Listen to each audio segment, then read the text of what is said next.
SDN Julang terdiri dari 1. Adistia Miswara, 2. Abraham Kurniawan, 3. Ahmad Sani Ulenuha, 4. Febi Ida Cahyani, dan kita nih Diva Salsabila. Hari ini kami akan membawakan hasil modifikasi rencana pembelajaran dari modul ajar Ibu Anita yang membahas pelajaran bahasa Indonesia di fase C kelas 5. Modul ajar yang digunakan merupakan modul ajar milik guru utama kami, yaitu Ibu Anita Carolina SPD. Rencana pembelajaran yang dimodifikasi merupakan modul ajar bahasa Indonesia dengan topik yaitu teks deskriptif pada kelas 5 di fase C SDN Negeri Julang. Identitas modul ajar yang terdiri dari pertama, satuan pendidikannya adalah SDN Julang, kelas dan semesternya itu kelas 5A semester 1, kemudian mata pelajaran bahasa Indonesia, materinya itu teks deskriptif, alokasi waktunya 2 kali 35 menit atau 2 JP, serta hari dan tanggal pelaksanaannya itu Senin 7 Oktober 2024. Adapun profil pelajar Pancasila yang ingin dicapai dalam pembelajaran ini, yang pertama adalah beriman dan berakhlak mulia, yang kedua adalah bernalar kritis, yang ketiga adalah kreatif. Kemudian peserta didik pada kelas 5A yaitu terdiri dari 28 orang dengan target peserta didik reguler dan siswa inklusi. Strategi pembelajaran yang digunakan oleh guru kami itu yang pertama, pendekatannya itu ada culturally responsive teaching atau CRT dengan model pembelajaran problem based learning atau PBL dengan metode ajar yaitu ceramah, diskusi, tanya jawab, penugasan secara tatap muka. Kemudian sumber belajarnya itu adalah buku bahasa Indonesia kelas 5 kurikulum Merdeka. Selanjutnya media pembelajaran yang digunakan pertama ada proyektor, laptop, gambar makanan, kemudian sticky notes, dan benda konkretnya berupa makanan tradisional. Selanjutnya saya akan menjelaskan mengenai kompetensi inti. Pada kompetensi inti ini ada 3 poin penting yang harus dituliskan dalam modul ajar, yaitu kompetensi awal, capaian pembelajaran, dan tujuan pembelajaran. Pada kompetensi awal, guru menuliskan bahwa peserta didik sudah mampu menulis teks deskripsi dengan rangkaian kalimat yang beragam. Sedangkan capaian pembelajaran yang digunakan adalah pada fase C, peserta didik mampu menulis teks deskripsi dengan informasi yang lebih rinci. Peserta didik semakin terampil menulis indah. Melalui bimbingan juga, peserta didik mampu menggunakan kalimat yang lebih kompleks dalam teks deskripsi untuk menggambarkan hasil pengalaman dan pengamatannya. Untuk tujuan pembelajaran di sini, guru menuliskan 3 tujuan pembelajaran. Yang pertama, melalui tayangan materi, peserta didik mampu menjelaskan arti dan unsur-unsur teks deskripsi dengan benar, di mana melalui tayangan materi itu adalah masuk dalam conditionnya. Untuk peserta didik adalah audiensnya, mampu menjelaskan adalah behavior yang masuk dalam KKO level C2. Arti dan unsur-unsur teks deskripsi dengan benar itu adalah degree. Tujuan yang kedua adalah melalui tayangan gambar, peserta didik mampu menganalisis objek gambar untuk dideskripsikan dengan kreatif, di mana melalui tayangan gambar adalah conditionnya, peserta didik adalah audiensnya, mampu menganalisis adalah behavior dengan KKO C4. Objek gambar untuk dideskripsikan dengan kreatif adalah degree-nya. Yang terakhir adalah melalui makanan tradisional, peserta didik mampu mendeskripsikan makanan tradisional dengan jelas dan rinci, di mana melalui makanan tradisional adalah conditionnya, peserta didik adalah audiensnya, mampu mendeskripsikan adalah behavior dengan KKO C4, dan makanan tradisional dengan jelas dan rinci adalah degree-nya. Untuk modifikasi asesmen, di sini kami melakukan modifikasi untuk asesmen formatif meliputi asesmen penampilan, pengetahuan, dan sikap. Nah, untuk rubrik dibuat menjadi rubrik keterampilan, rubrik sikap, dan rubrik pengetahuan. Asesmen formatif yang digunakan meliputi penugasan dalam bentuk LKPD dan gambar evaluasi. Nah, pada rubrik pengetahuan yang dinilai berdasarkan visi-visi dievaluasi, di mana setiap soal bernilai 20. Setiap poinnya dari 5 soal, jadi total poin semuanya kalau anak-anak bisa berhasil mengerjakan evaluasi itu berjumlah 100 begitu. Untuk rubrik pengetahuan di sini juga dari nomor evaluasi, setelah anak-anak berhasil mencapai target yang diingini oleh guru, guru juga menilai dari rubrik keterampilan, di mana anak-anak berhasil membawakan diskusi di depan kelas. Di situ anak-anak dinilai keterampilannya berdasarkan pertama kepercayaan dirinya, kerapian dirinya, dan bagaimana anak-anak bisa mempresentasikan hasil dari LKPD yang mereka selesaikan secara berkelompok. Nah, untuk sikap yang dilihat adalah pertama ada rasa percaya diri, dan di sana dilihat dari level 1 sampai 4, di mana di level 4 anak-anak bisa percaya diri dan lancar memberikan hasil presentasi di depan kelas. Begitu juga tanggung jawab di sini dilihat anak-anak bisa menyelesaikan apa yang dimulai dari LKPD yang diberikan oleh guru begitu.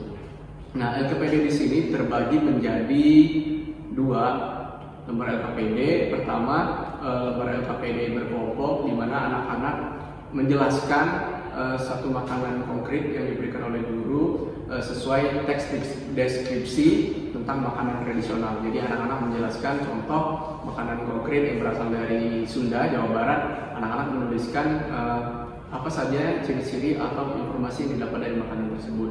Yang kedua, LKPD-nya berupa bentuk gambar, di mana anak-anak di sini harus menceritakan dari gambar yang ada di LKPD apa sih maksud gambar yang ada di LKPD tersebut dan bagaimana bentuk cerita yang bisa disusun oleh anak-anak. Itu untuk modifikasi asesmen. Terima kasih. Nah, sekarang kita akan masuk ke kegiatan pembelajaran. Kegiatan pembelajaran ini dialokasikan sebanyak 2 JP atau selama 70 menit. Yang pertama itu ada kegiatan pendahuluan yang dialokasikan selama 10 menit. Yang pertama itu, guru membuka kelas dengan memberikan salam, mengecek kehadiran, dan menanyakan kabar dari peserta didik. Kemudian salah satu peserta didik memimpin pembacaan doa yang dilanjutkan dengan menyanyikan lagu nasional Tanah Airku. Kemudian peserta didik bersama guru melakukan tanya jawab mengenai pembelajaran yang telah dilakukan sebelumnya, yang dilanjutkan dengan menyampaikan sasaran atau tujuan pembelajaran yang akan dilaksanakan pada hari tersebut. Nah, guru juga melakukan apresiasi dengan melakukan tanya jawab bersama peserta didik. Kemudian adalah kegiatan inti yang dialokasikan selama 45 menit. Kegiatan inti ini disusun berdasarkan sintaks PBL atau problem based learning, di mana ada 5 sintaks. Yang pertama adalah orientasi pada masalah. Pertama-tama, peserta didik mengamati tayangan yang diberikan oleh guru tentang pengertian dari teks deskripsi. Kemudian, peserta didik mendeskripsikan objek gambar yang diberikan oleh guru dan melakukan tanya jawab tentang objek gambar tersebut. Nah, sintaks selanjutnya adalah mengorganisasikan peserta didik untuk belajar. Jadi peserta didik ini dibagi ke dalam 5 kelompok, di mana setiap kelompok beranggotakan 5-6 anggota untuk bermain games. Jadi setiap perwakilan kelompok ini maju untuk menuliskan satu kata untuk mendeskripsikan flashcard makanan tradisional yang diberikan oleh guru. Kemudian ditulis di sticky notes dan ditempel sesuai dengan nama kelompok yang telah diberikan. Setiap kelompok ini maju secara bergiliran. Kemudian peserta didik dan guru bersama-sama membahas tentang games tersebut. Selanjutnya adalah peserta didik menerima LKPD yang diberikan oleh guru dan guru menjelaskan tentang tata cara pengisiannya. Jadi peserta didik ini akan diundi untuk mendeskripsikan tentang makanan tradisional konkret yang dituliskan di LKPD yang telah diberikan. Sintaks selanjutnya adalah membimbing penyelidikan individual maupun kelompok. Jadi guru ini membimbing dan mengamati setiap kelompok dan memberikan bantuan apabila terdapat kesulitan. Kemudian guru juga melaksanakan ice breaking di tengah-tengah pembelajaran agar menjaga motivasi dan semangat dari peserta didik. Sintaks selanjutnya adalah mengembangkan dan menyajikan hasil. Jadi peserta didik ini diundi nantinya untuk mempresentasikan pengerjaan yang telah mereka lakukan di depan kelas.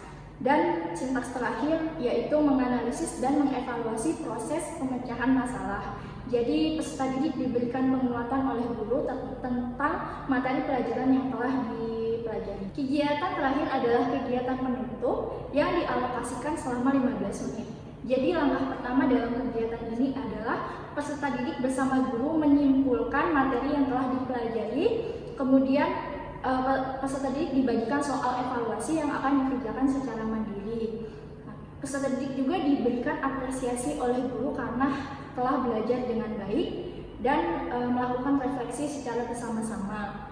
Peserta didik selanjutnya diberikan informasi oleh guru tentang materi yang nantinya akan dipelajari pada pertemuan selanjutnya. Kegiatan pembelajaran ditutup dengan salah satu peserta didik memimpin berdoa untuk menutup pembelajaran. Untuk selanjutnya yaitu pengayaan pada peserta didik yang sudah mencapai nilai KKM pada saat mengerjakan evaluasi diberikan soal untuk memperdalam materi. Kemudian remedial dilaksanakan bagi peserta didik yang belum mencapai nilai KKM pada saat mengerjakan soal evaluasi. Kemudian para peserta didik yang mengikuti remedial diberikan jam tambahan pembelajaran di luar jam pembelajaran sekolah dan diberikan soal-soal untuk mengerjakan evaluasi ulang. Berikut ini adalah bahan ajar yang digunakan oleh Ibu Anita Carolina. Pada bahan ajar tersebut sudah tertuliskan dengan jelas dan lengkap, yaitu ada satuan pendidikan yaitu SD Negeri Julang, kemudian kelas dan semester kelas 5A semester 1, mata pelajarannya adalah Bahasa Indonesia, materi yang digunakan adalah teks deskriptif, dan juga alokasi waktunya yaitu 2 kali 35 menit. Pada bahan ajar tersebut sudah dituliskan dengan jelas, yaitu ada tujuan pembelajarannya, kemudian pengertian teks deskripsi dan struktur teks deskripsi serta contoh teks deskripsi itu sendiri. Media pembelajaran yang digunakan yaitu ada 1 PowerPoint, 2 flashcard makanan tradisional, ketiga adalah mendeskripsikan gambar, dan yang terakhir adalah benda konkret yaitu makanan tradisional. Jadi kesimpulannya adalah dari modul ajar yang telah kami analisis terdapat beberapa hal yang perlu dimodifikasi pada sintaks, tahapan, pembelajaran, dan asesmen yang menggambarkan pendekatan culturally responsive teaching atau CRT sehingga tergambar relevansi budaya dalam proses pembelajaran yang akan dibawakan. Sekian, terima kasih.